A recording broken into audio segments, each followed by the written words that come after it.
Hello नमस्कार, स्वागत है आप सभी का आज के इस सेशन में।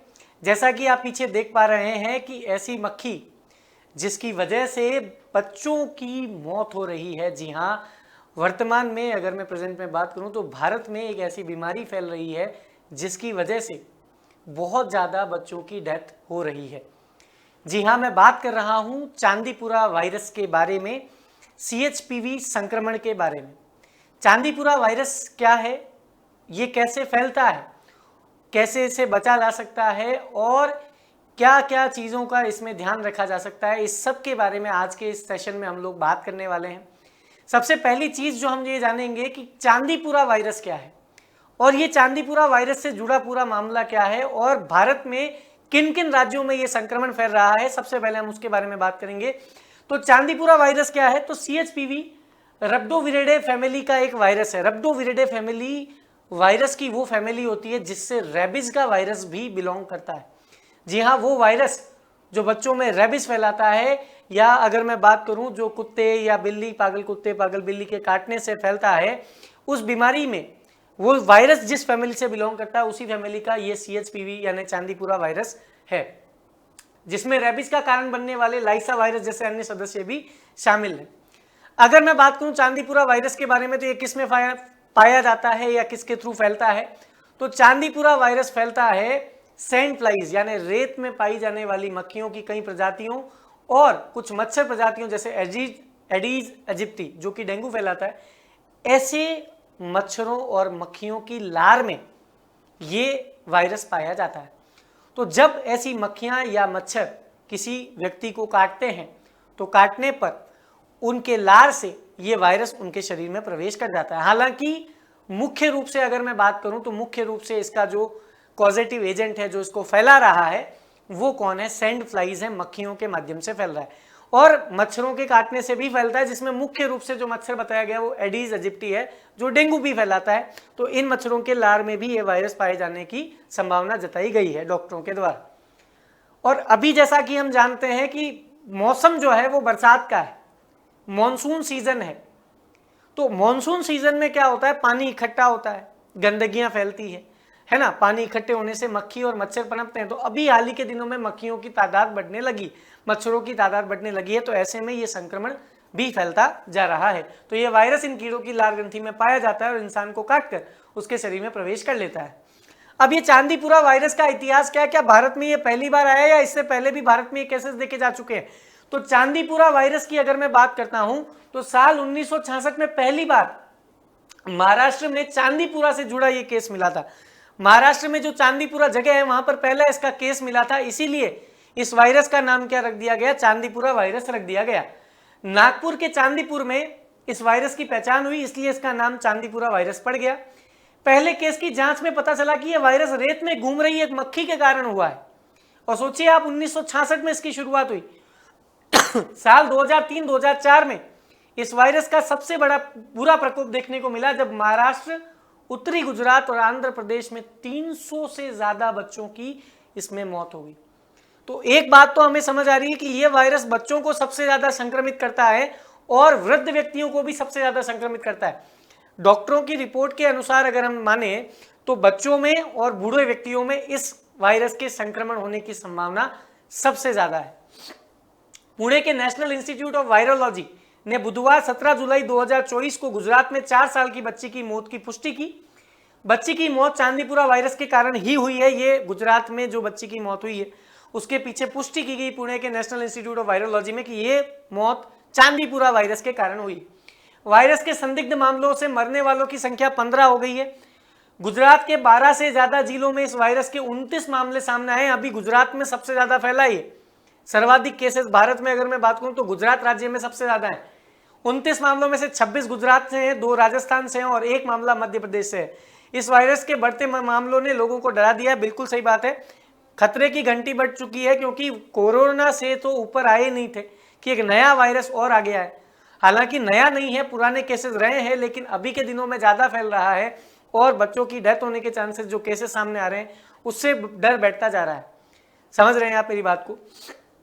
और अभी ये जो डेटा हमारे सामने है, 29 मामले सामने आए, तो ये डेटा अभी धीरे धीरे बढ़ भी रहा है।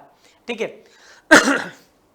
जब ये वायरस फैल रहा है तो इसके लक्षण क्या है, कैसे आइडेंटिफाई करें, कैसे पता लगाएं कि ये चांदीपुरा वायरस के लक्षण है। तो जो सामान्य लक्षण है, क्योंकि एक फ्लू जैसा भी है ये, तो सामान्य लक्षण क्या हो सकते हैं।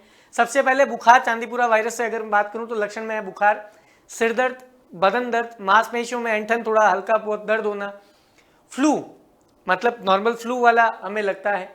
इसके अलावा एनसेफेलाइटिस, एनसेफेलाइटिस का मतलब होता है मस्तिष्क शोथ, यानी मस्तिष्क वाले एरिया में अंदर की तरफ सूजन बढ़ जाती है। एनसेफेलाइटिस हमेशा मस्तिष्क में शोथ के हिसाब से या मस्तिष्क में सूजन के हिसाब से बताया जाता है। फ्लू का मतलब हो गया सामान्य जुकाम जैसी ऐसी बीमारियां हो गई। सांस लेने में कठिनाई पाई गई है, कुछ मरीजों में ऐसा पाया है कि सांस लेने में कठिनाई होने लगती है। इसके अलावा कुछ मरीजों में खून की कमी भी इस वायरस की वजह से देखी गई है। तो देखिए, बुखार, सिर दर्द, बदन दर्द, ऐंठन, ये तो सामान्य लक्षण है, फ्लू जैसे लक्षण सामान्य है। मस्तिष्क में शोथ भी सामान्य लक्षण है, लेकिन कुछ कुछ में खून की कमी भी पाई गई जो कि एडिशनल है, कुछ मरीजों में देखा गया। इसके अलावा सांस लेने में कठिनाई भी इसमें देखी गई। वहीं डॉक्टर्स का कहना है कि यह वायरस मक्खियों से ज्यादा फैलता है। हालांकि मच्छर ठीक है, मच्छर की लार में पाया जाता है, पर मच्छर डेंगू हो गया, मलेरिया हो गया, यहाँ तक ज्यादा सीमित है। लेकिन मक्खियों से फैलने वालों में ये हम ये कह सकते हैं कि सबसे कॉमन अगर मैं बात करूं तो किससे फैल रहा है, मक्खियों से फैल रहा है।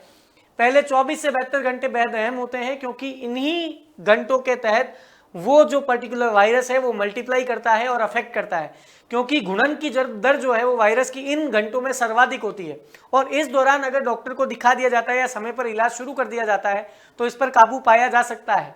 लेकिन अगर मान लीजिए कि बदन दर्द हो रहा है, सिर दर्द हो रहा है और उसको बस एक नॉर्मल वायरल समझ के सिर्फ इलाज किया जाए नॉर्मल बेसिस पर और उसे टाला जाए, तो 4-5 दिन के अंदर अंदर ये वायरस अंदर इतना संक्रमण कर चुका होता है कि इस पर काबू कर पाना थोड़ा संभव नहीं है। तो ऐसे में ध्यान रखें कि थोड़े भी माइल्ड सिम्टम है तो डॉक्टर आसपास में जो आपके अस्पताल हैं, डॉक्टर्स हैं, उनसे जाएं, कंसल्ट करें और समय पर इसका इलाज शुरू करवाएं।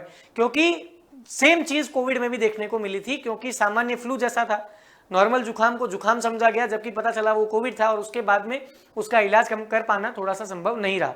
तो यही बात इसमें भी है। तो 24 से 72 घंटे 72 आवर्स जो हैं वो इनिशियल जो आवर्स हैं वो बहुत इंपॉर्टेंट हैं। इसके अलावा अगर मैं बात करूं तो इस वायरस से बचा कैसे जा सकता है। अगर मान लीजिए कि हम चाहते हैं कि यार इस वायरस से बचाना है, अपने बच्चों को बचाना है, तो वायरस से बचाव क्या है। तो देखिए, जैसा कि मैंने आपको बोला कि मच्छर और मक्खियों से फैलने वाला रोग है, और मच्छर और मक्खियों के पनपने का सबसे बड़ा साधन होता है वो ठहरा हुआ पानी। कहीं पर आसपास में बरसात हुई, मान लीजिए पानी ठहर चुका है, कहीं गलियों में मान लीजिए घर सफाई के दौरान पानी निकला और वो गलियों में जाके रुक चुका है, मतलब ठहरा हुआ पानी जो है, ऐसे में मच्छर और मक्खी ज़्यादा पनपते हैं। तो ध्यान रखें कि कहीं पर भी पानी ज़्यादा ठहरा हुआ ना रहे। सफाई का बिल्कुल ध्यान रखें, इस वायरस से बचाव के लिए सफाई रखना बेहद ज़रूरी है। सफाई रखेंगे, घरों में सफाई रखेंगे, घर के आसपास सफाई रखेंगे तो बचा जा सकता है। सैंड फ्लाई के कटने से बचें, मतलब जो सैंड फ्लाई है जो काट रही है उससे बचें। और उसके लिए आप क्या करें, पूरे फुल स्लीव्स पहने, ठीक है। टी शर्ट्स वगैरह ज़्यादा अभी ना पहने, क्योंकि जब हमें लग रहा है कि मच्छर या मक्खी के काटने से कोई रोग हो रहा है तो ऐसे में फुल स्लीव्स का इस्तेमाल करें। उड़ने वाले मच्छर हो गए, चूसने वाले, स्किन पर काटने वाले मच्छर मक्खियों में से एक है, तो इनसे खुद का बचाव करें। फुल स्लीव कपड़े पहने, घर में मच्छरों से बचाव के लिए मच्छरदानी का इस्तेमाल करें।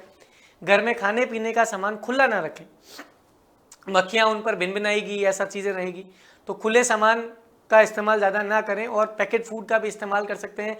घर में बनने वाले जो खाने हैं उसे खाना है उसे ढक कर रखें। पानी हो सके तो ज़्यादातर गर्म भी पी सकते हैं और पानी को उबाल कर पिएं, ये सारी चीज़ें हैं। इलाज क्या किया जा सकता है, अगर मान लीजिए कि कोई व्यक्ति चांदीपुरा वायरस से संक्रमित हो जाता है तो ऐसे में इलाज क्या किया जा सकता है। तो चांदीपुरा वायरस से बचाव का अभी तक कोई टीका नहीं बना है, मतलब वैक्सीनेशन अभी तक पॉसिबल नहीं हो पाया है।